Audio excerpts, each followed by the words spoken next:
Aí toca. Posso começar? Vamos lá. Então, só para retomar rapidinho da onde a gente parou da outra vez, né? Nós tínhamos introduzido, então, já que isso já estava claro para nós, né? Por que é que a simetria deveria ser uma simetria baseada no S2, né? E um extra, né? Que não é ainda o eletromagnético, né? Porque nós ainda, quer dizer, ao introduzir o SO2, a gente necessariamente introduz um bóson extra, mas não pode ser o fóton devido à simetria SO2. Quer dizer, o fóton deve ter números quânticos, né, diferentes, né, e constante de acoplamento diferente dessa constante de acoplamento desse setor. Porque, como a gente sabe do procedimento de Young-Mills, né, cada subgrupo, né, cada subgrupo do grupo de Gage, nesse caso aqui o nosso subgrupo é esse grupo simples e esse fator abeliano. Em geral, numa teoria de Gage, a ideia é que sempre o grupo de Gage seja sempre um produto cartesiano, né, produto de grupos simples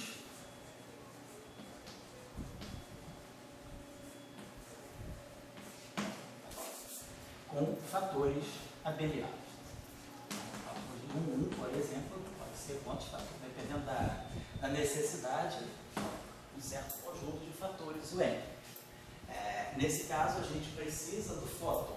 Então, a gente precisa de um outro setor abeliano. Porque o fóton não pode vir daqui, porque essa constante de acoplamento já está comprometida com as interações dos bósons vetoriais não abelianos.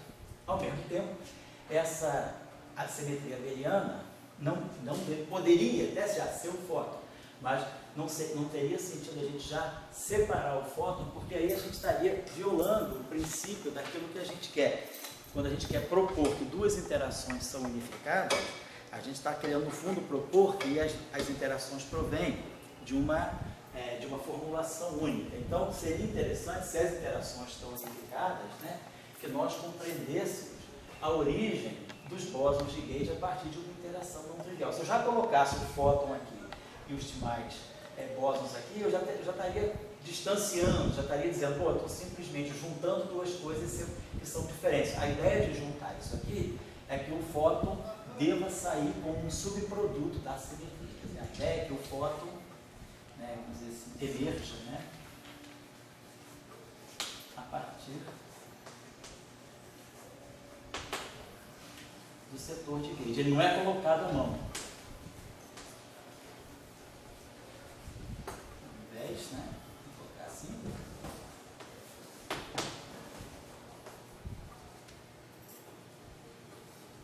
Aí está o verdadeiro, vamos dizer, sentido da unificação.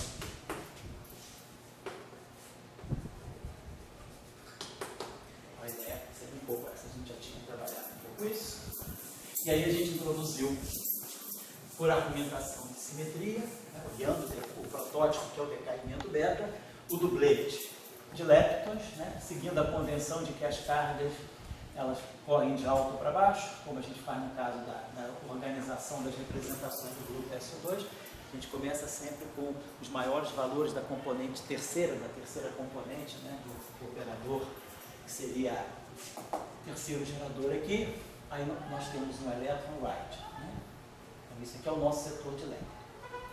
Depois a gente vai introduzir o setor de quartos. No setor de bósons de Gage, nós introduzimos, associados ao SO2, os bósons BNA. E no setor abeliano, nós introduzimos um bóson que a gente chamou de Y. Introduzimos, então, na aula passada, não vou retomar isso, a gente fez as transformações de Gage de cada, tanto do dublete quanto do simplete, transformação de Gage SO2, transformação de Gage mu, e introduzimos as derivadas covariantes, né? Então, nós tínhamos a derivada covariante do setor left.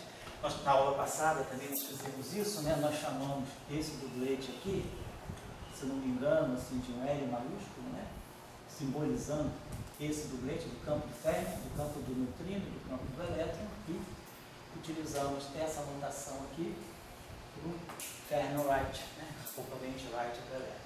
Lembrando que a gente já tinha definido também a quiralidade, aqui só chamando a atenção Então, um fato, foi uma dúvida que me escreveram de fora, o pessoal que está assistindo o curso fora me escreveu, perguntando se o fato desses neutrinos, daqui eu tenho um dublete, quer dizer, então tem um dublete de neutrino e de elétron, e aqui tem esse elétron no ar, o fato dos férmions serem quirais, se isso implica que eles são duas componentes. Então, isso só é verdade na representação de Weyl. Na verdade, um férmion quiral, qualquer férmion quiral, seja ele left ou seja ele right, em 4 dimensões, né? Dimensão minkowskiana, 1 mais 3, eles têm 4 componentes, todos dois, né? Então esse aqui tem Cl, componente alfa, esse aqui, só para tirar essa dúvida, porque é uma dúvida simples, mas não é banal. E aqui é uma componente alfa, nem que seja. E esse alfa vai de 1 a 4. Então os férmions quirais, eles têm, em princípio, 4 componentes. Porque eles simplesmente são, né, aquilo que eles são autostatos, né? Nós estamos na álgebra de Clifford de 4 dimensões. Deixa eu colocar aqui. Então nós estamos na álgebra de Clifford, que é essa aqui. A álgebra das matrizes gama de Dirac. E nessa álgebra aqui, a gente pode definir a matriz que anticomuta com todas elas, né? É a matriz gama 5. Essa matriz aqui tem as propriedades, tem a propriedade T quadrado igual a 1. Então ela é um projetor. Então daí a gente define, né, aqueles projetores, né? 1 mais ou menos gama 5 sobre 2, né? E a gente define esse objeto aqui como sendo left ou right. E aí as relações que a gente tem, L2 igual a L, R2 igual a R, e LR é zero. Então, eles são projetores ortogonais que formam uma base completa, né, do espaço exteriorial, que é L mais R da identidade. Bom, mas nada está dizendo aí. Então, o fato de ter a quiralidade, muitas vezes as pessoas confundem, eu acho que essa era a dúvida do nosso colega, é que, ao escrever, quando a gente estuda a equação de Dirac, e a gente propõe, por exemplo, que a forma do férmion é o dublete, a gente às vezes escreve o férmion de Dirac dessa forma, um spinor Xi e um spinor Ki. Esse aqui é de 2 componentes, esse aqui é de 2 componentes, e a gente usa na equação de Dirac essa parametrização e ganha a equação de Pauli, no limite não relativístico. Aí sim, esse férmion é bidimensional, mas esse férmion aqui é da ordem de V sobre C desse aqui. O que a gente mostra usando a equação de Dirac é que, na verdade, esse férmion aqui nada mais é que a matriz de Pauli, escalar P sobre E mais M, Si. Então, isso aqui é de ordem V sobre C. Aqui é de ordem V sobre C do Si. Mas isso não está me dizendo que essa componente é quiralidade left e essa componente é quiralidade right. Está me dizendo que isso é a decomposição de férmions que são relativisticamente dominantes e relativisticamente fracos. Na verdade, nessa representação em que isso acontece, é a representação que gama 5 não é diagonal. Na representação de Dirac. Então, na representação de Dirac, essa representação onde a gente pode fazer esse split, né? A matriz gama 5, ela tem essa forma aqui. Então, um férmion que é quiral, né? Quer dizer, um férmion gama 5,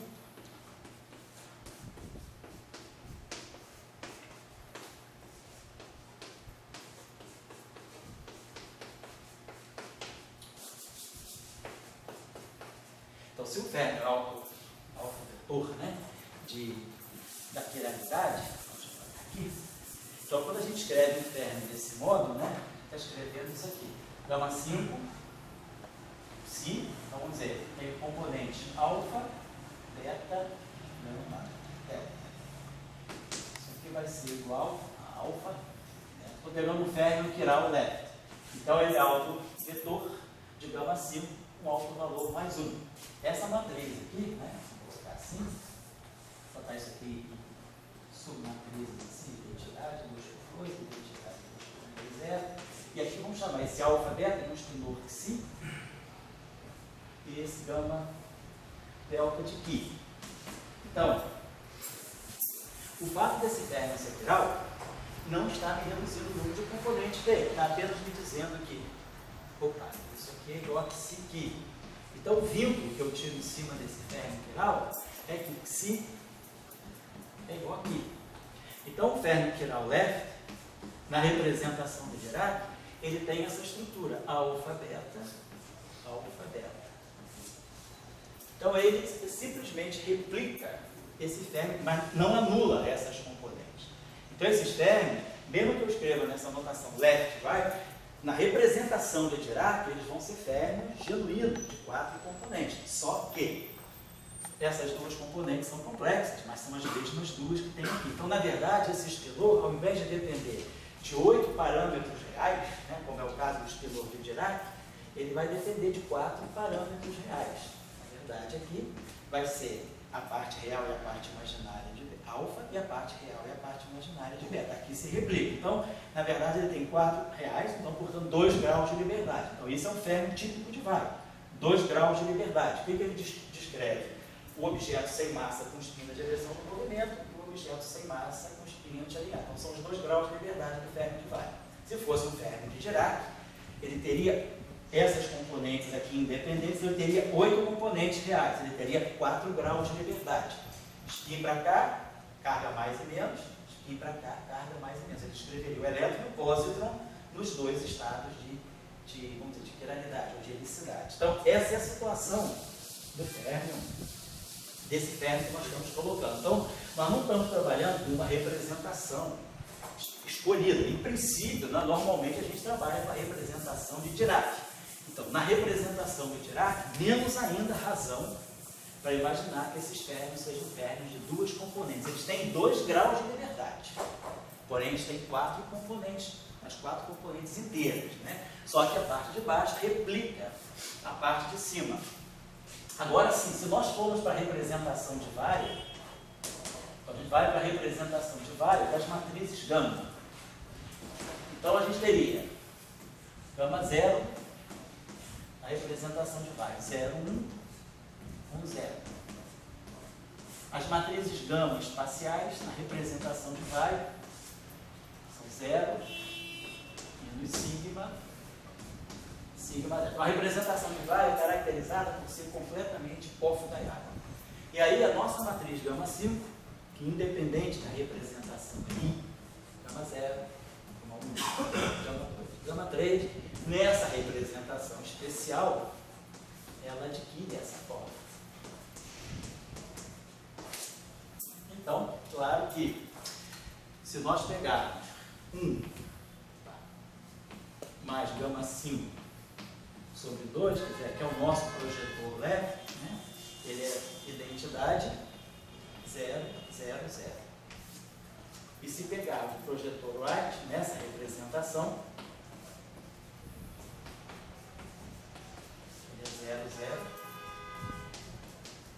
0, 1. Então, nessa representação, se eu for pegar um férmio quiral, então se eu pegar um férmio leve, então eu vou ter 0, 1, 0, 0, menos 1.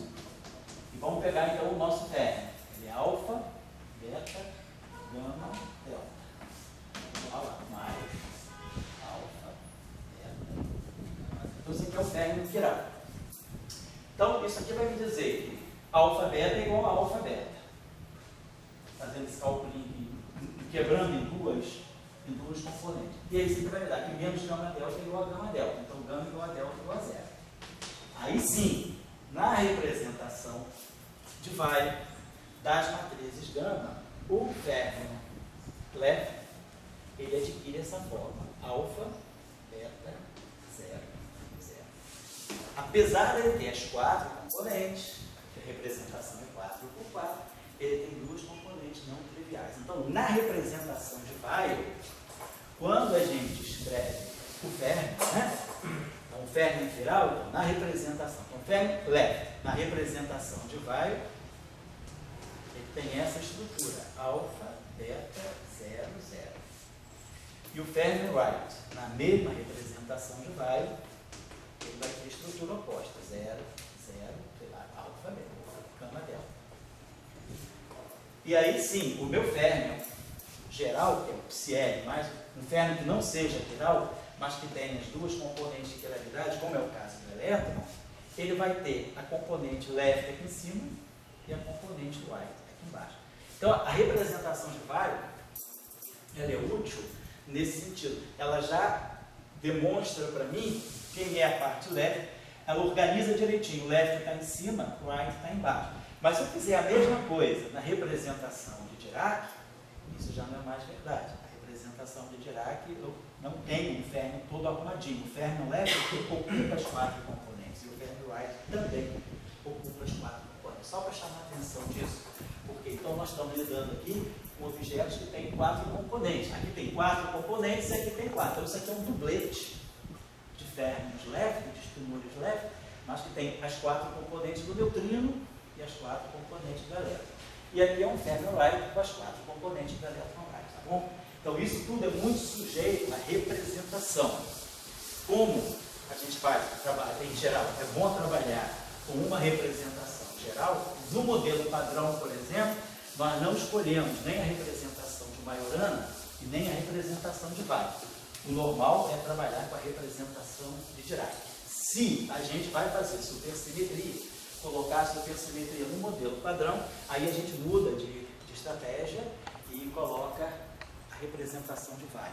Porque aí os fernos de Majorana, na representação de Weyl, ficam bastante simples. Então, é só uma questão de representação. Então, para nós aqui, ou para qualquer artigo ou livro que trabalhe com o modelo padrão, nós adotamos a representação de Dirac. E aí todos esses fernos aqui têm as suas 4 componentes plenas, tá bom? Só para chamar a atenção disso. Aí nós temos definido aqui a derivada covariante atuando no dublete left.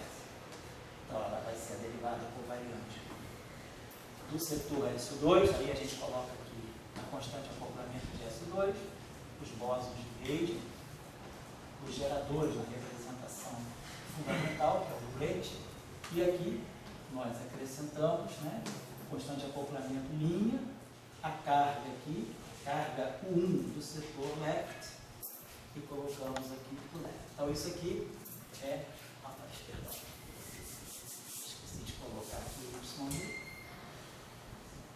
Então isso aqui é como o setor left interage com os bósons de Gage das duas simetrias, né?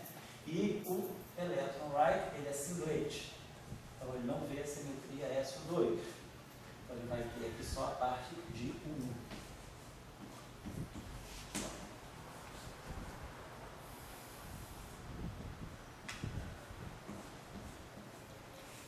Então, né, apesar do elétron left estar aqui e do elétron right estar aqui, as cargas, o 1, quer dizer, a carga, o 1,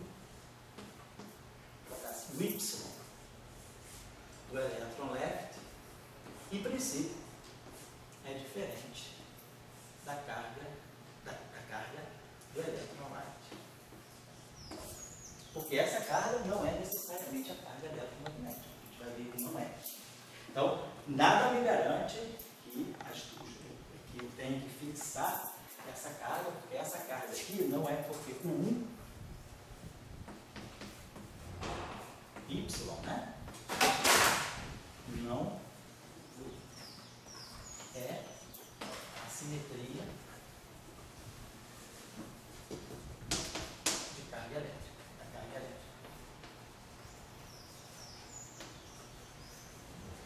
A carga elétrica ainda não apareceu. Como já falei com vocês anteriormente, para quem já viu algumas coisas sobre isso, a gente sabe que a carga elétrica ela só aparece depois da quebra da simetria.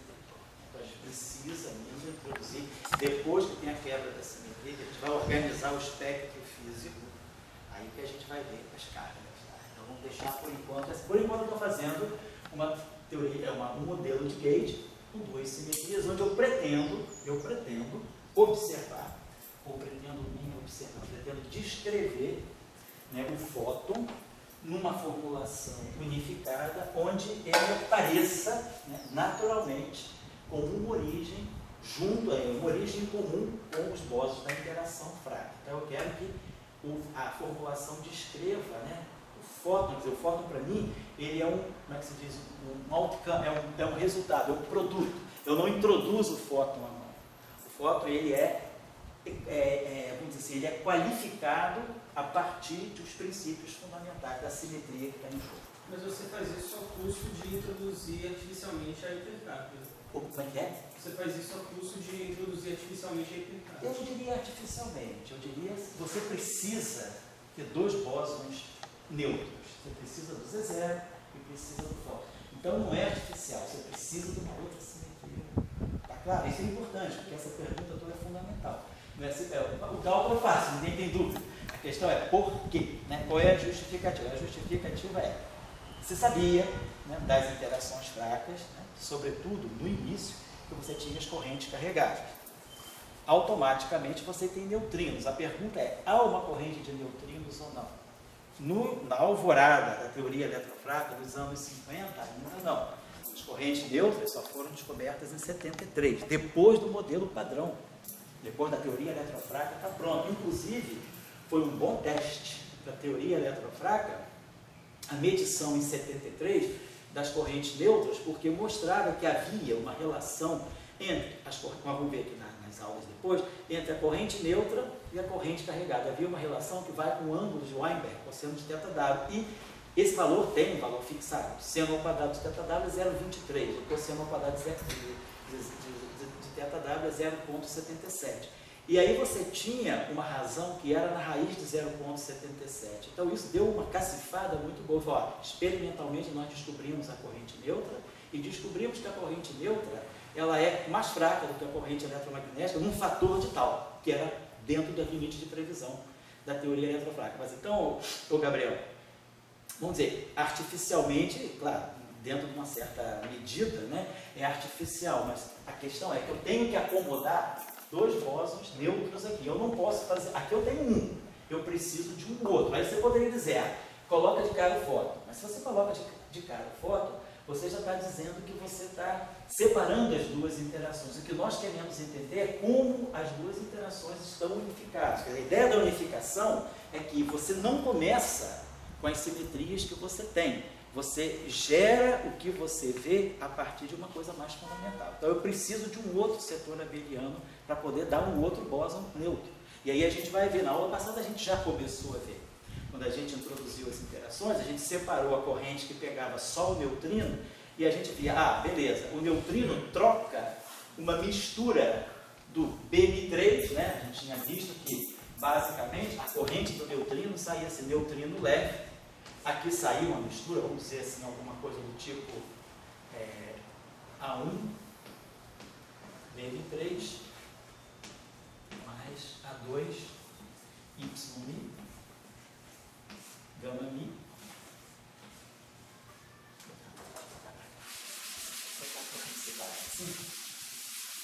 Tinha uma combinação assim, A1, BM3,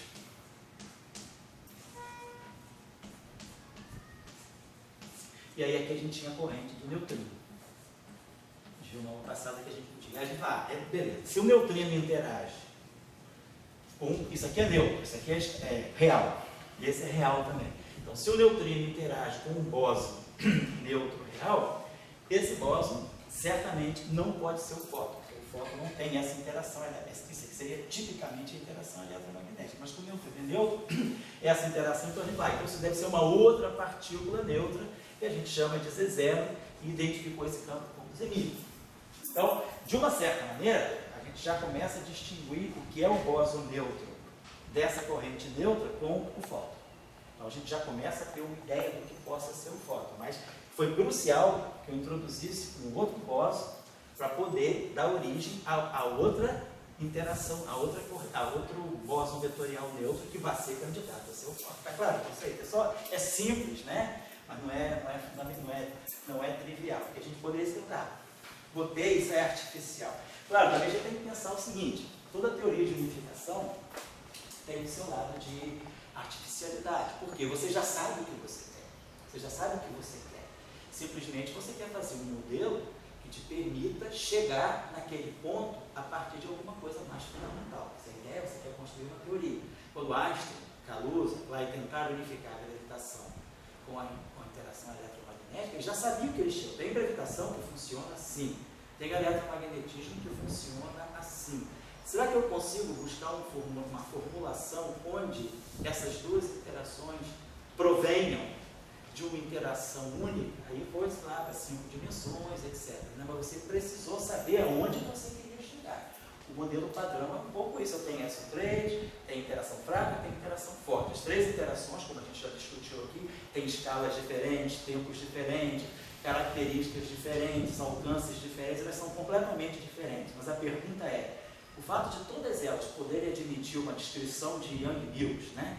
Matéria interagindo, corrente interagindo via troca de bósons de Gauge, será que isso já não é o preanúncio de que essas interações são todas originadas de uma única interação? Era uma questão filosófica, não era uma questão tecnicista, era uma questão de princípio. Poderia ser ou não. O professor Sakurai, que a gente conhece tanto o livro dele, né? Ele morreu sentando sempre além de Young-Mills. Me lembro a última vez que ele deu aula para a gente lá na escola de inverno de Schladming. Ele chegou lá e falou, olha, hoje eu quero desconstruir para vocês. Naquela época era a época da Disco Music, né? Essa escola foi em 82.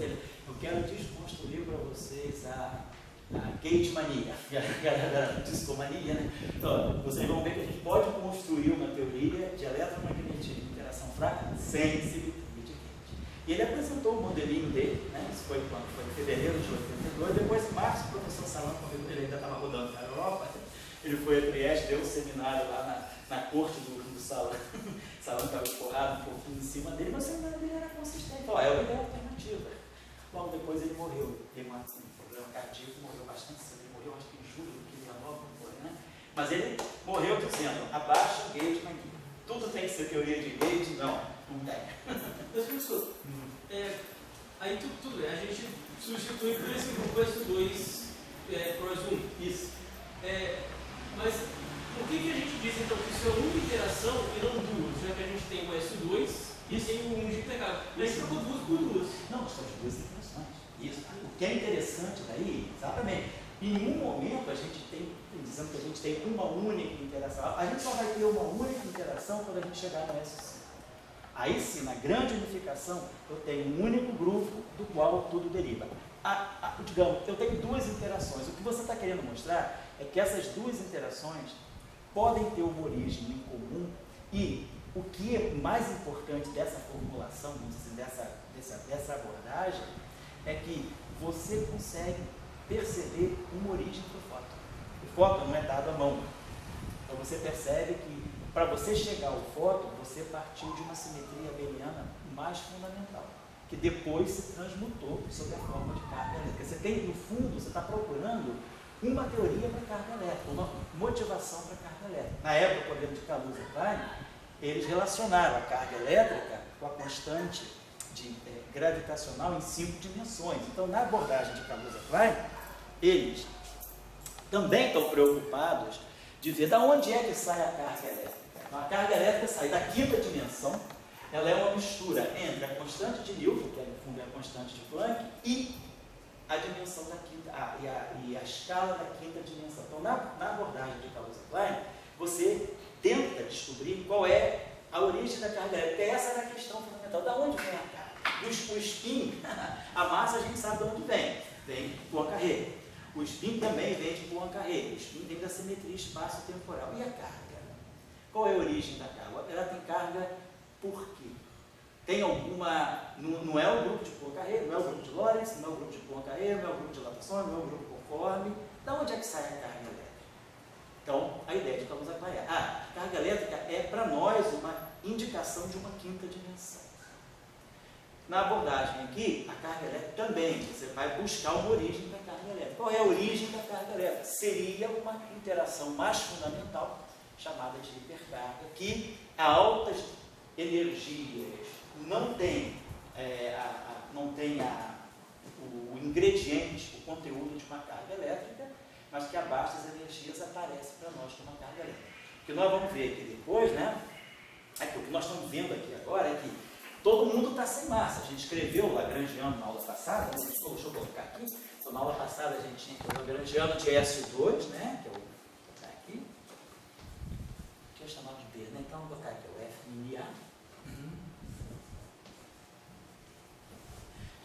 lagrangiano tudo 1, então o setor de gate estava prontinho aqui. Depois nós introduzimos o setor de matéria fermiônica. Então, a gente colocou aqui o setor left.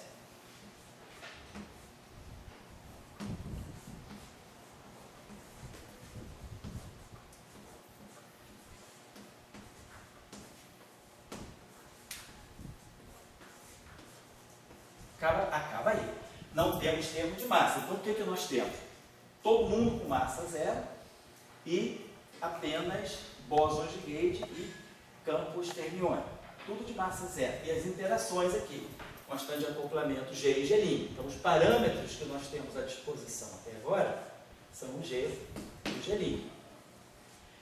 Então, ninguém tem carga elétrica. Eu não sei ainda o que é a carga elétrica. No momento eu sei o que é a carga SO2 e sei o que é a carga 1.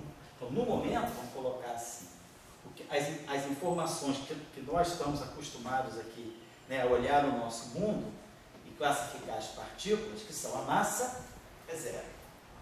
E as cargas elétricas também são zero. Não temos carga elétrica. O que as partículas têm são cargas SO2, né? Então, em vez de colocar assim, não tem carga elétrica.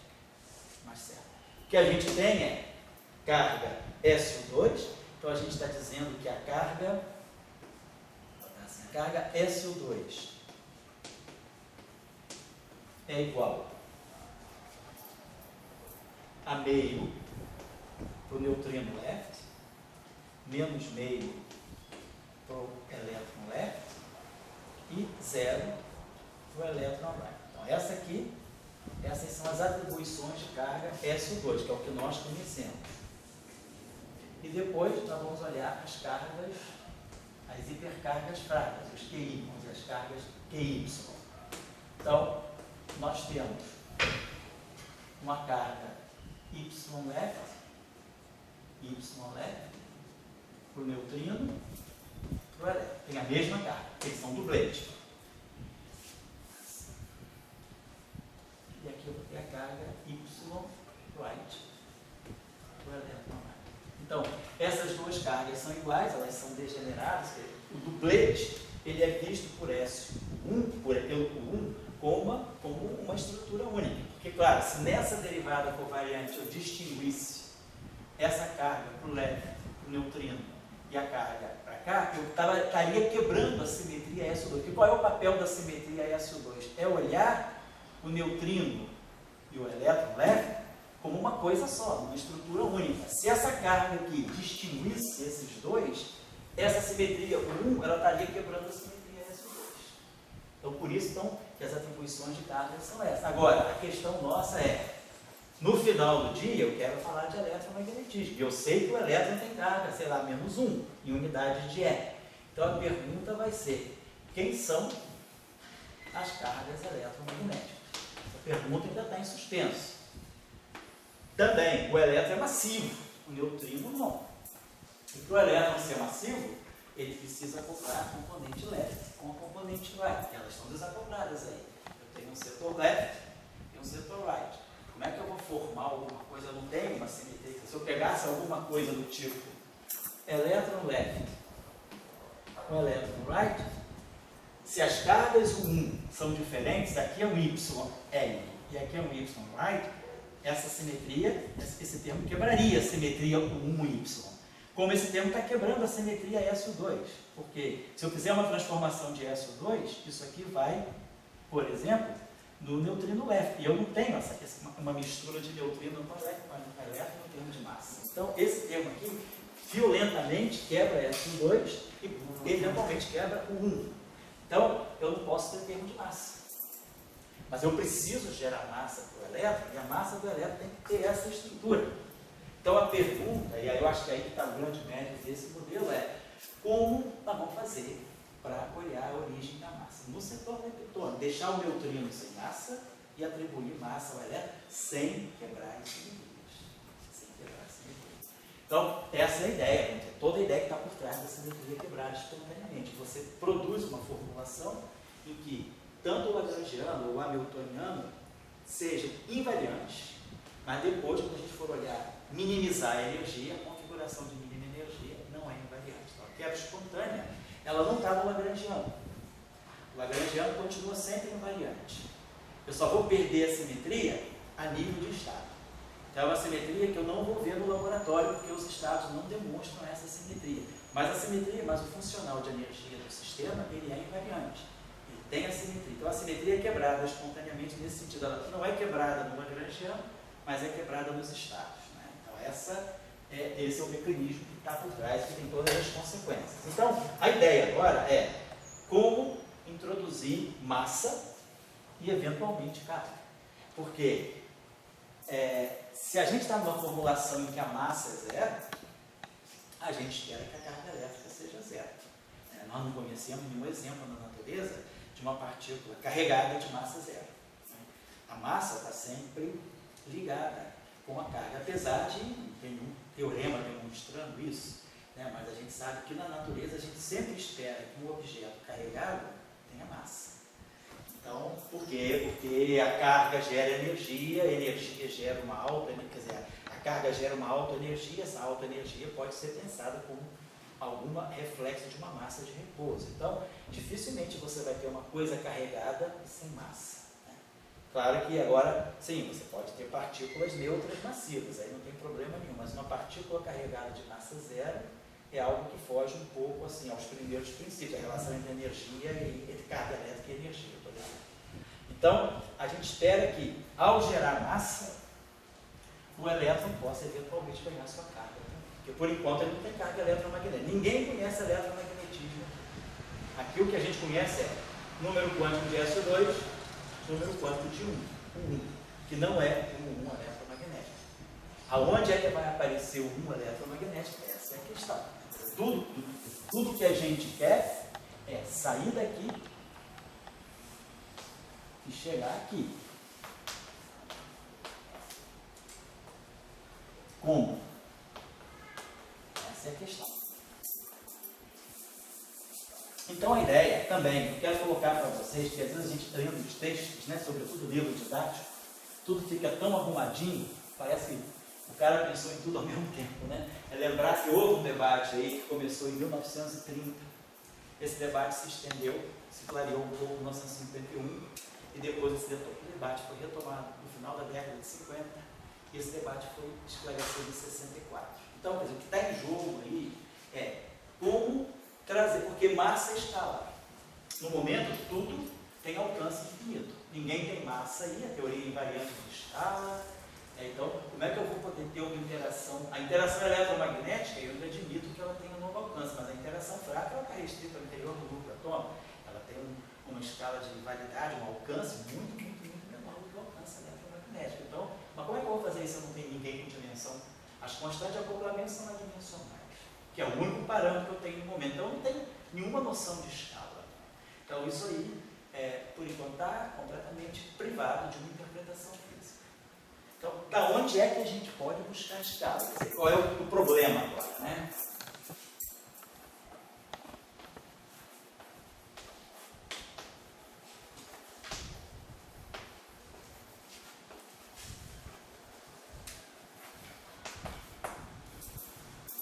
Por exemplo, distinguir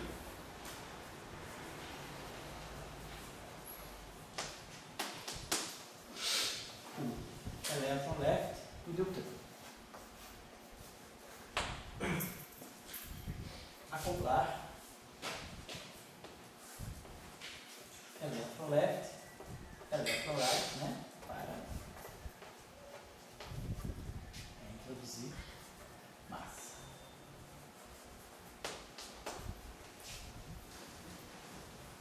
E, eventualmente, carga, Porque, afinal de contas, o elétron não pode ganhar sua massa, ele precisa ganhar carga eletromagnética. Então, eu preciso acoplar esses dois objetos aqui, e acoplar para introduzir massa. Quer dizer, introduzir massa significa o quê? Gerar uma escala.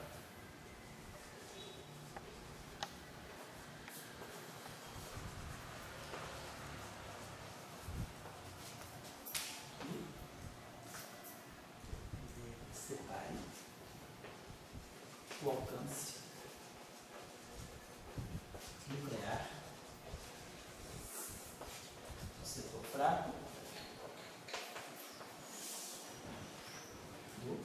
Tchau, dá para ler aqui?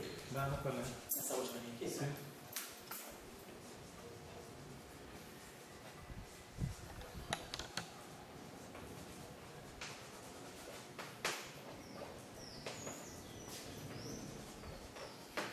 Do longo alcance da interação eletromagnética. A interação eletromagnética tem que ter longo alcance. A interação fraca é o alcance nuclear. Então eu tenho que distinguir. O único jeito é introduzir uma massa. Agora, então, a questão do momento. Então, qual é a questão do momento? Massa.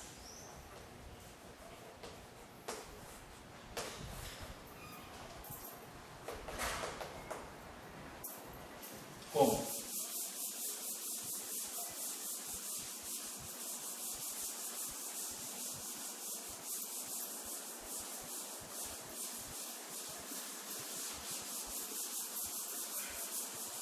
Então, o que a gente espera é que, gerando a massa para o elétron, deixe o neutrino sem massa. É o que a gente espera. Gerando a massa para o elétron, se as coisas funcionarem bem, eu devo também estar gerando uma carga para. Eu devo começar a ver um elétron mais físico, com massa e carga eletromagnética. E tudo então está por trás, né? Tudo que está por trás de tudo é o aparecimento dessa massa. Então, como é que a gente vai. Que elementos a gente tem para introduzir a massa? Então, aqui.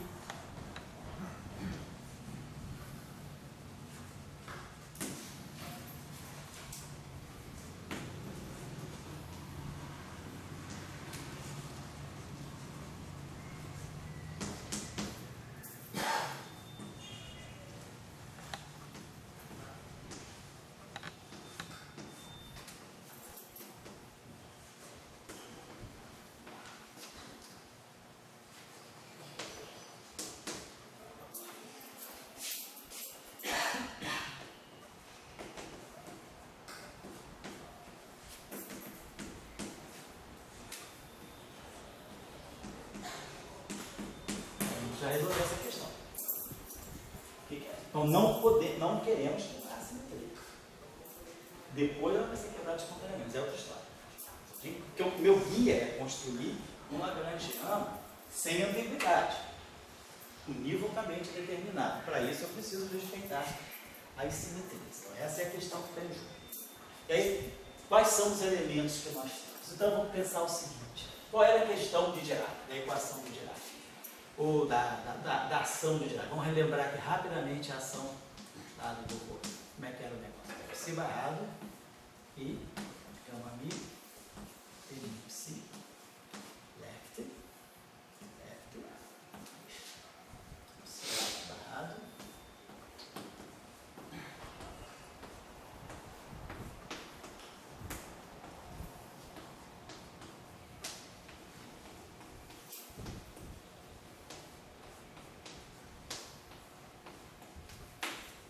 então essa é a ação de Dirac, escrita em termos das componentes quirais, né? Simetria quiral, que hoje em dia é dia 31, né? Dia 28, sexta-feira.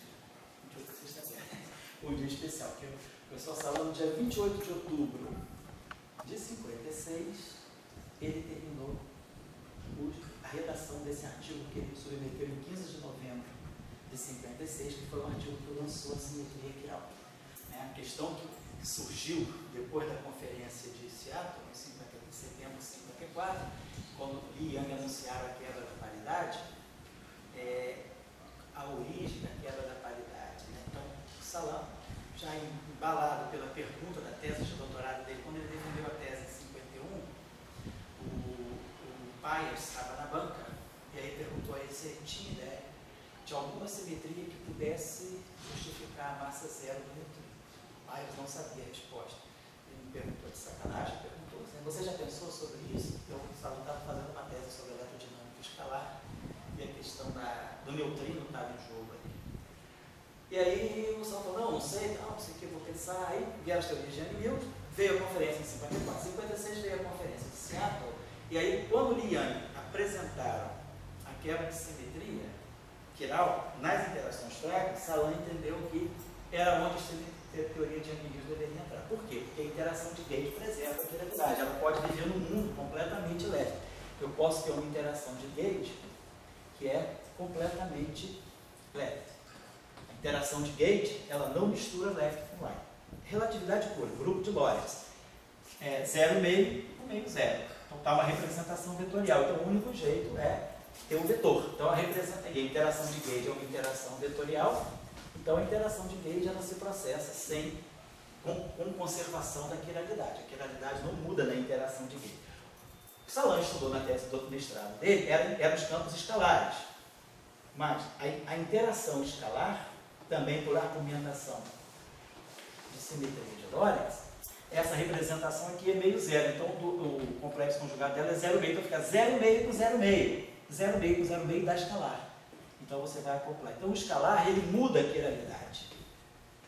Mas o bóson de gauge não muda a quiralidade. Então as interações de gauge elas preservam a quiralidade e as interações de Yukawa não. Então, como o termo de massa também é um termo que mistura as quiralidades, a pergunta que era a pergunta que tinha ficado sempre com o Dirac, que ele sempre nunca conseguiu assim, se satisfazer de ter que colocar esse parâmetro à mão na ação, na equação dele. Ele queria ver se tem uma origem dinâmica para a massa. Então, o que ficou claro da tese de doutorado do Salan é que um escalar ele tem dimensão de massa. Então, o escalar pode ser a fonte de uma geração de escala. Se a gente imaginar que o valor esperado do vácuo de um campo escalar, ele tem dimensão de massa e ele não quebra a simetria de Lorentz. Claro, eu poderia dizer, mas espera aí, se você pegar o valor esperado do vácuo de um campo vetorial, esse valor esperado do vácuo é um vetor, que tem dimensão de massa. Só que você teria uma direção privilegiada no vácuo, você quebraria a simetria de Lorentz. O escalar não, ele não introduz nenhuma noção privilegiada, então o vácuo continua isotrópico. Então, o único jeito de você introduzir um parâmetro de escala sem violar a simetria de Lorentz é através de um campo escalar. Então, isso já estava claro que deveria ter um campo escalar aqui. E na tese de doutorado de Salan, justamente ele estudou as interações de escalares e viu que os escalares, para poder ter interação eletromagnética consistente, eles precisam ter um potencial que vá até ordem 4. Então, de uma certa maneira, já estava claro para o Salan que um campo escalar pode ser bastante interessante.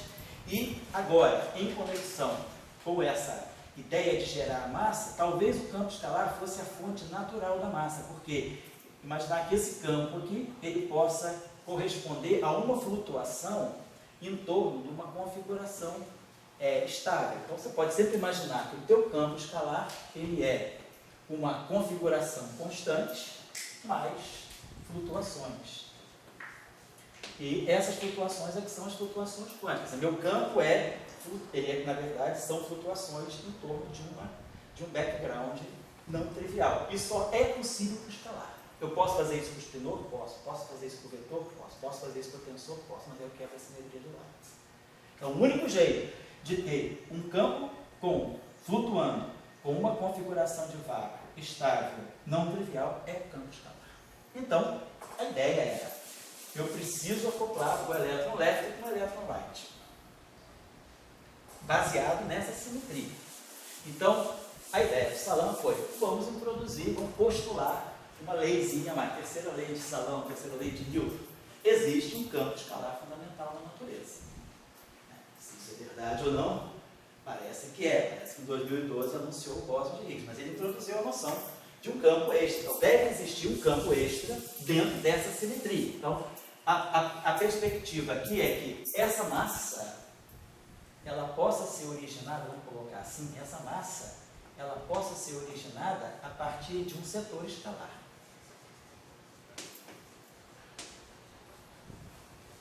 Via interação de um campo. Então, isso já estava bem claro, né? Também não foi nenhum eureka, né? Ninguém achou isso à toa, nem o Salan. Isso aí foi parte da tese de doutorado dele. Estudando as interações de Yukawa, ficou claro qual poderia ser o papel, realmente papel relevante de um bóson escalar, né? De um bóson de spin zero na formulação eletrofrágil. Então, foram juntando-se as peças, a tese de doutorado dele, o trabalho de Young Mills, o trabalho de Salan Shaw, depois a quebra da paridade na Conferência de Seattle, e a simetria quiral em 1956, e aí a ideia de um campo escalar podendo ser a base de tudo. Então a ideia seria, então, que elementos temos para introduzir a massa? Então, buscar algum escalar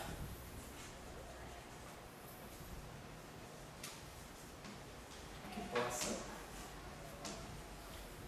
se acoplar de forma SO2 cross 1 invariante.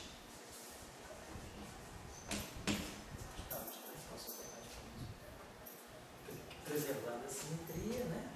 E que gere a escala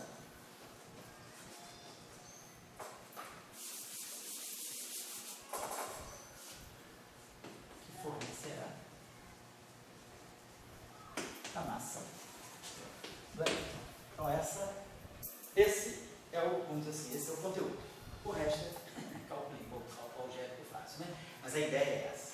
Essa ideia levou tempo para ser esclarecida. Introduzir um campo escalar, e também tem uma coisa, nada acontece à toa, né? Quando o Salão se doutorou em 51, um dos primeiros trabalhos, estava bombando na ex-União Soviética, a física dos supercondutores. Uma das primeiras produções lá, independente do Salão, assim que ele se doutorou, foi fazer uma teoria quântica de campos para supercondutividade. Então tem esse trabalho do Salão de 52, onde ele faz uma na época que se tinha, era uma teoria não microscópica, tinha a teoria de Ginzburg-Landau, que era a forma que o Landau e Ginzburg encontraram de ter um modelo efetivo, macroscópico, para reproduzir o fenômeno da supercondutividade. Salão, então, ciente dessa questão, porque ele tinha uma relação muito forte com o Landau, ele tenta simular uma teoria de campos para a supercondutividade. Publica esse artigo em 52. Então, ele já tinha ideia de que é preciso condensar férmions, ou seja, criar escalares para gerar massa, para gerar escala. Porque no supercondutor, o que acontece? A geração de um gap. Você precisa gerar supercondutividade. Então, eletromagnetismo, carga elétrica sem dimensão, você precisa gerar uma escala. Essa escala de elétrons volts que você cria, né, que é o par condensado elétron-elétron, você cria as custas de quê? Então, tem o modelo BCS que veio depois, né, mas o modelo que o Salão faz é um modelo baseado em escala. Então, os campos escalares, eles já tinham assim, uma certa... tinha uma relação assim, meio estranha, porque na década de 30, né, tanto Euler, não foi o Weisskopf, né, Weisskopf e Pauli e Fermi e Majorana estudavam a viabilidade de se poder ter escalares elementares na natureza, elementares carregados na natureza. Se discutir isso, é possível com a relatividade ter ou não é possível não ter. E aí, isso é resolvido na tese do Salão em 51. Então, os campos escalares começam a ganhar um primeiro momento importante como partículas elementares, né, como campos fundamentais. E aí vem a discussão da supercondutividade, vem as teorias de Young-Mills, vem a quebra da paridade, vem a simetria quiral. E aí, bom, é a hora, é o clímax dos campos escalares, depois de, sei lá, 20 e poucos anos de compreensão de que esses campos podiam fazer. Então a ideia foi, já que nós temos essa simetria SO2, nós precisamos introduzir algum escalar que vá se acoplar para formar isso aqui. O que você espera de um escalar? Você espera de um escalar que ele possa gerar uma escala. Que seria a escala que ele vai poder gerar? Um escalar, ele tem alta interação. Então, era a tese de doutorado do Salão. Já sabia que um escalar carregado, ele, além da interação mínima, né, que se você fizer uma eletrodinâmica escalar,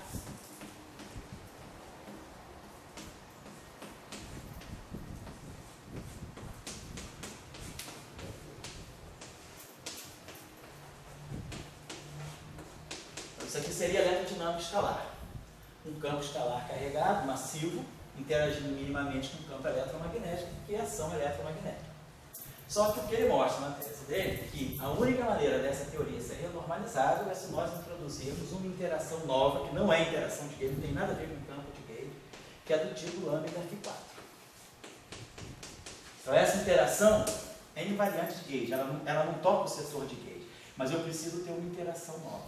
E aí um escalar que tenha esse, então quer dizer, a consistência de uma interação eletromagnética de escalares massivos e carregados pede esse acoplamento.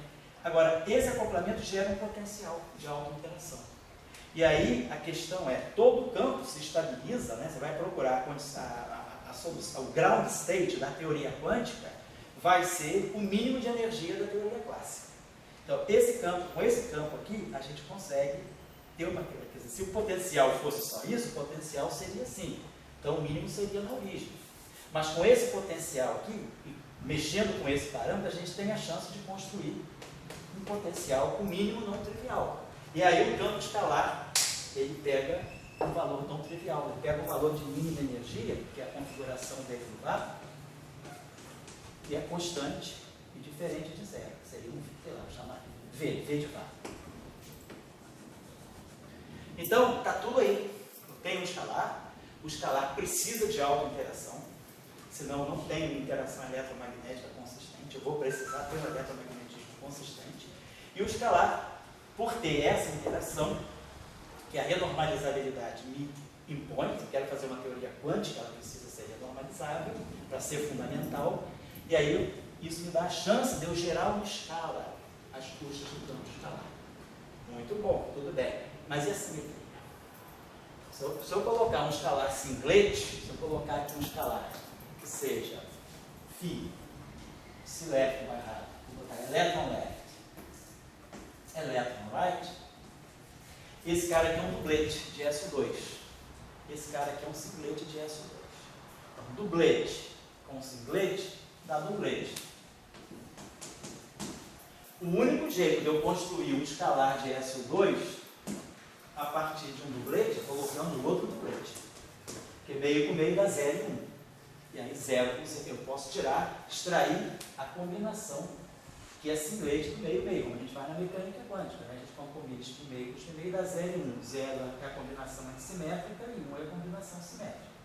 Então eu vou ter as atribuições quânticas, né, de SO2 para poder formar isso aqui, que vai ser, basicamente, espero que isso aqui vire a massa, mas antes de virar a massa, eu tenho que introduzir uma interação tipo Yukawa, que seja invariante de SO2 e que seja invariante de 1.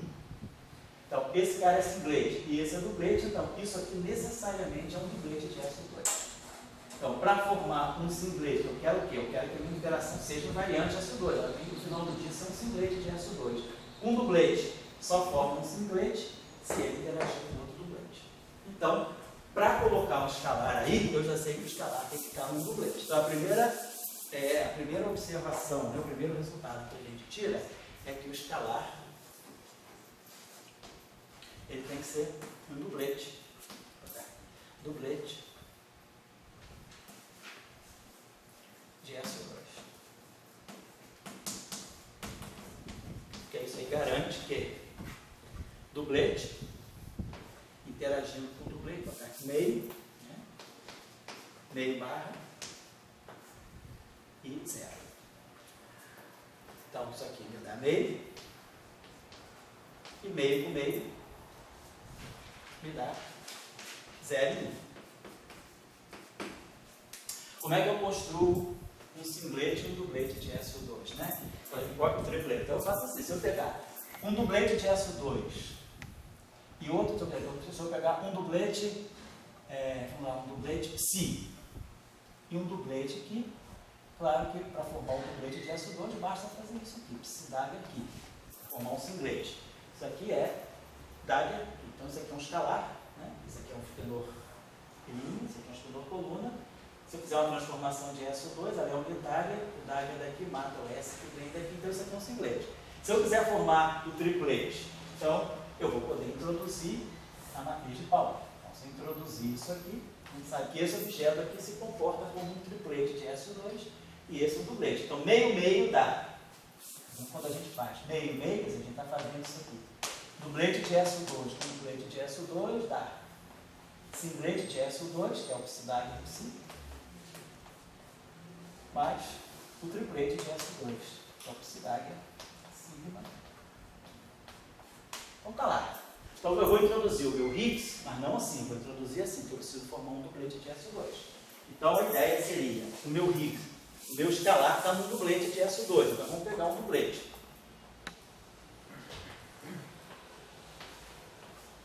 Vou botar, sei lá, aqui um φ1, ambos complexos, óbvio, né? Duplete de SO2, uma representação complexa. φ1 e φ2 são complexos.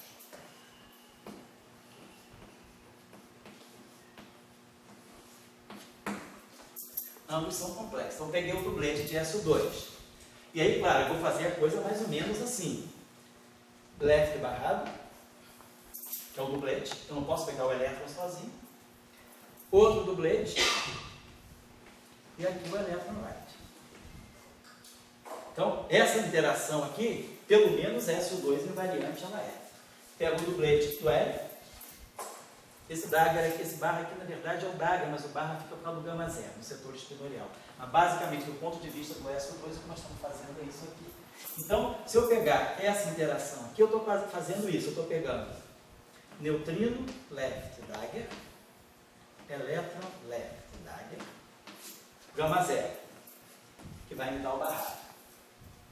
φ1, φ2, duplete, elétron. Então, o que eu estou fazendo é isso. Posso tirar isso aqui, ó. Dagger, gama zero é barrado, Dagger, gama zero é barrado. Então, boto direto aqui. Neutrino left barrado, elétron left barrado.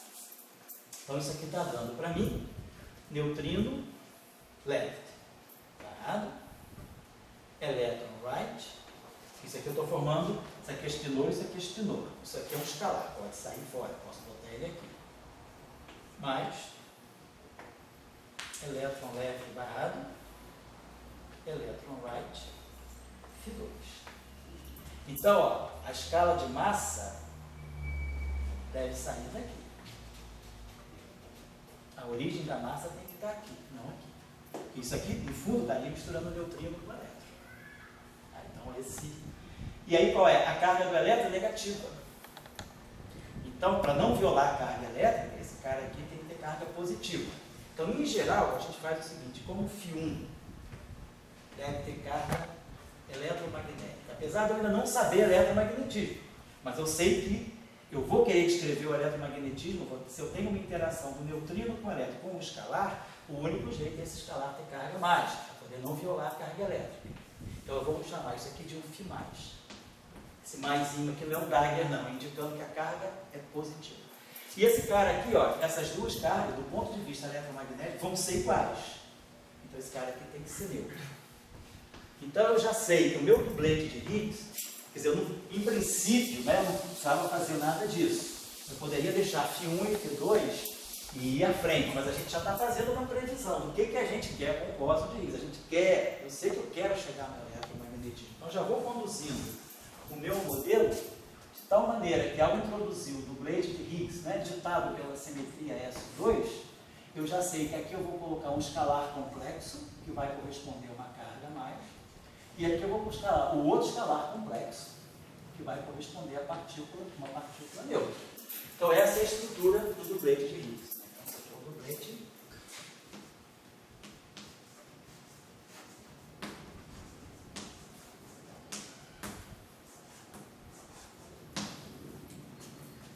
Muito bem. Agora, beleza, eu consegui formar uma estrutura, então a gente conseguiu fazer isso. Duplete left, duplete de Higgs, é uma interação típica de um cálculo escalar. Professor, esse termo de interação de Yukawa, ele respeita as simetrias, mas ele não provém de uma prescrição do tipo transformar derivada por variante. Não, ele não é uma interação mínima. Exatamente. A interação de Yukawa, ela não é uma interação eletromagnética, é uma outra classe de interação. Não é aquela, a constante de acoplamento dela não tem nada a ver com a carga elétrica. Ou, não é uma interação do modelo padrão, não é uma interação mínima do modelo padrão. Claro? É isso, é uma interação extra. A única vantagem dela é que ela é renormalizável.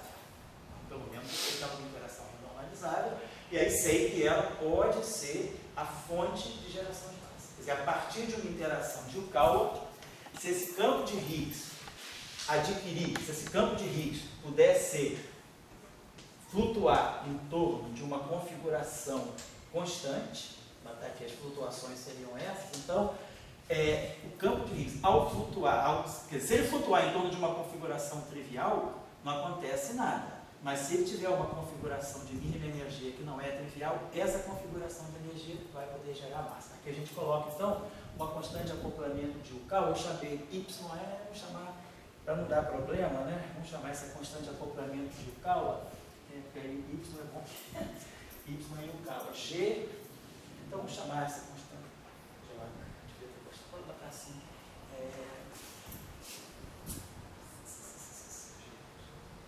Y,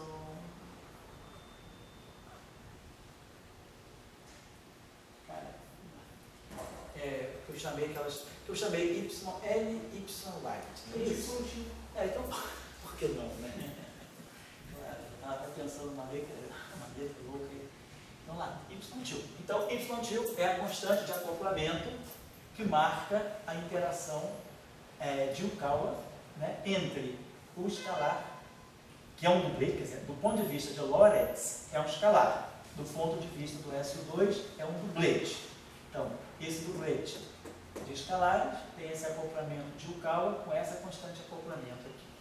Agora, Gabriel, você falou, é claro que é invariante, mas nós não mostramos a invariância o 1 ainda, nós mostramos que é SU2 invariante. Para ser invariante o 1, o que vai acontecer? Qual é a transformação U1 desse cara leve? Nós já tínhamos visto, a transformação U1 do cara leve é exponencial e a carga leve. O parâmetro da transformação, acho que eu chamava de alfa leve. Então, isso aqui é a transformação U1 do setor leve. Depois, nós tivemos a transformação U1 do setor right. Isso aqui é a carga right, setor right. Esse aqui é o meu right in. Então, eu vou ganhar daqui, vai me vir uma fase aqui que vai ser exponencial. Se eu fizer uma transformação com 1 em todo mundo, vai ter uma fase que vai ser menos I, Y left, mais Y right, alfa. Então, essa fase aqui é o conjunto, a fase 1 daqui, quer dizer, a transformação 1 desse cara, junto com a transformação 1 desse. Mas esse cara, então, quer dizer, se isso aqui for zero, tudo bem, esse cara pode ser neutro. Mas, em princípio, para isso aqui ser invariante de gauge, é preciso que a carga U1, vamos colocar assim, a carga U1 do φ, eu acho que eu errei, aqui é menos e aqui é mais, então aqui fica menos, não é isso? Esse cara aqui tem o barrado, ele vai pegar o sinal menos. Esse cara aqui não tem barrado, ele vai pegar o sinal mais. Então eu preciso que essa carga aqui seja Y light menos Y light. Então, quer dizer, se eu souber a hipercarga fraca do setor left e a hipercarga fraca do setor right, eu já organizo a hipercarga fraca do Higgs para poder dar invariante. Porque aí, se esse cara aqui se transforma dessa mesma forma, só que com essa carga, vai aparecer aqui uma fase exponencial de I, Y, ao contrário, né? Não, sinal menos. Então, vai aparecer isso aqui. Y left menos Y right, alfa. E aí, alfa. E aí as coisas se cancelam, certo? Então, dessa forma, eu garanto que eu tenho simetria SU2, por causa do dublete, e simetria U1, por causa dessas atribuições. Quer dizer, já estou partindo do que eu conheço, a hipercarga do left e a hipercarga do right. Então, quando eu introduzo o dublete de Higgs, ele é dublete de SU2, então ele não é neutro segundo SU2, ele tem número quântico meio segundo SU2, mas ele também não é neutro, ele é um dublete que também tem carga U1, da mesma forma que o left. E a carga U1 dele tem que compensar essa diferença de cargas aqui, tá certo? Então, com isso, né, com essas atribuições, nós conseguimos formar essa interação aqui, que é SO2, deixa eu pagar aqui. Então nós vamos ter o Lagrangiano, vamos colocar assim, né, de Yukawa,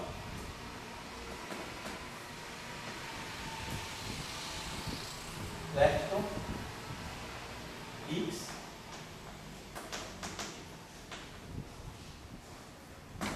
vai ter então constante de acoplamento de Yukawa, Y tilde.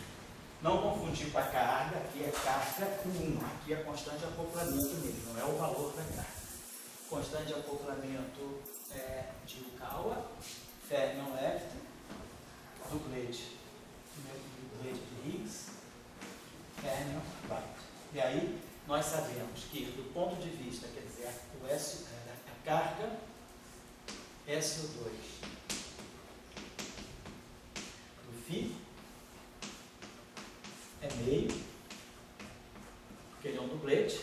Aí, claro, a gente tem o φ mais, a carga SO2 é igual a mais meio do φ mais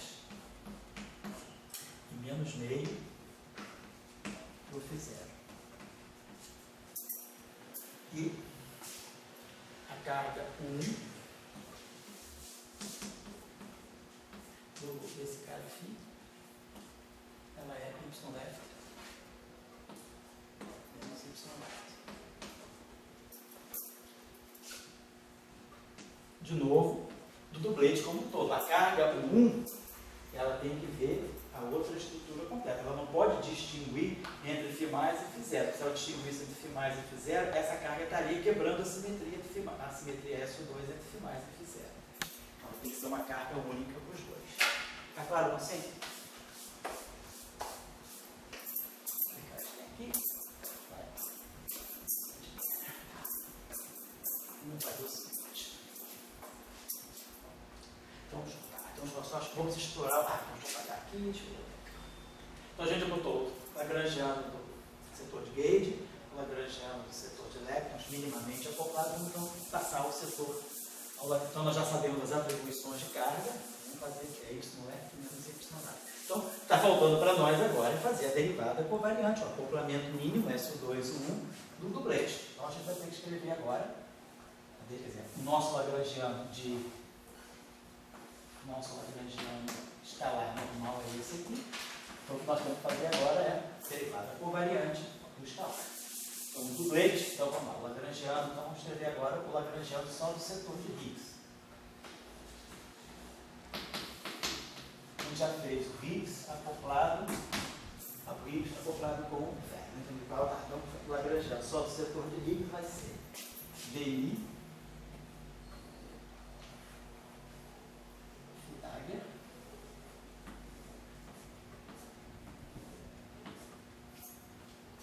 Remifi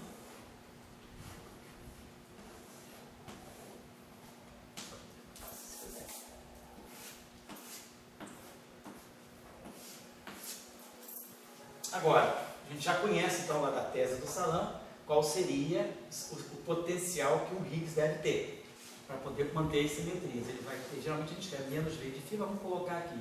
Ele teria um parâmetro aqui que a gente pode chamar de μ ao quadrado, Pythagoras φ. Então esse acoplamento aqui é tanto SO2 quanto o 1 invariante, porque as fases do 1 se cancelam naturalmente. E como isso aqui tem um dagger, a transformação S dagger de SO2 que aparece aqui mata a transformação S que vem daqui. Então isso aqui é unitário, a transformação SO2 é unitária, isso aqui naturalmente é invariante de SO2 e de 1. Vamos lembrar aqui a carga do fio. E o setor de alta interação. Isso aqui é a novidade, não é uma interação de gauge, onde a gente coloca aqui 1 sobre 4, e aí aqui coloca essa interação quântica. Então, de novo, isso aqui é um escalar de SO2. Então, essa interação geral é o Lagrangiano de Higgs. Lembrando, então, quem é a derivada covariante. Então, de novo, vamos ver todas as cargas. Então, vai ser derivada usual. Aí, agora, interação de gauge. Mais constante de acoplamento de gauge SO2. Bósons vetoriais de SO2, representação dublete, então os geradores são as matrizes de Paulo sobre 2, e atuando no fio. E agora ele tem simetria, tem carga ou então ele tem interação com a hipercarga. Então, I constante de acoplamento da hipercarga, bóson de Gauge da hipercarga, a carga, qual é a hipercarga dele? YL menos Y right.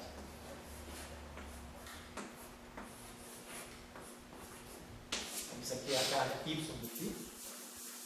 Se quiser, eu posso botar aqui, né? Depois a gente lembra o F.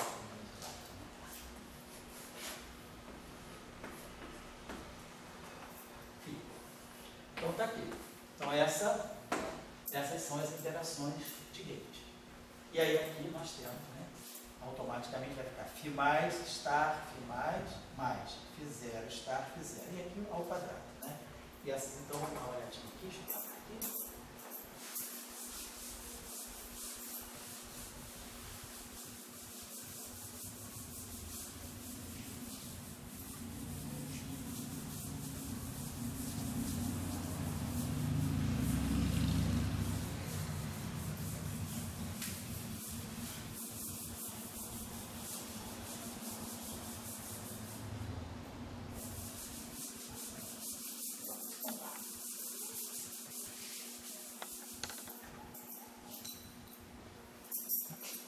Então vamos ter o seguinte,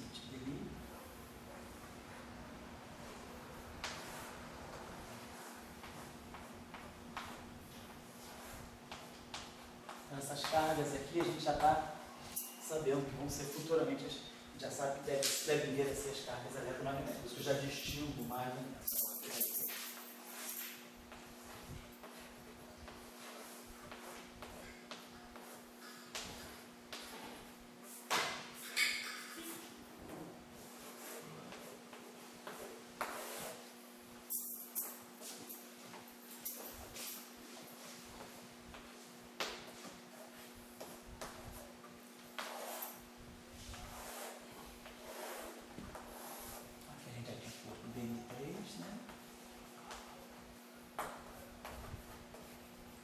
Aqui a gente tinha posto BN1 menos I BN2, que a gente chamava de sob raiz de 2, né? Tinha normalizado com a raiz de 2, então aqui dava para nós um dado mais. Aqui dava raiz de 2, dava menos.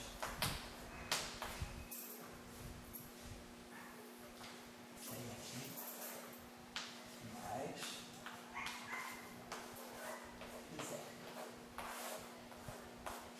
E aí a última interação, que é a interação aqui.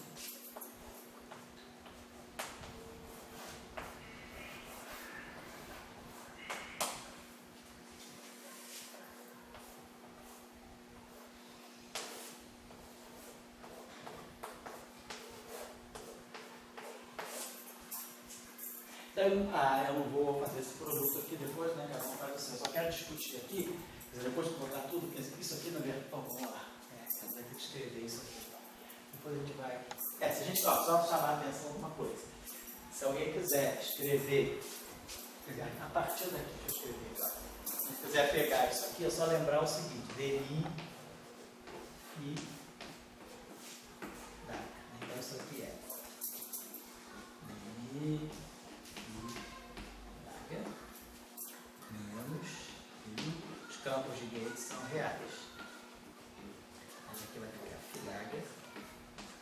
Vou botar aqui o 2 aqui. E aí, as matrizes de Pauli trocam a ordem da conjugação hermitiana. E aqui, menos I, G'.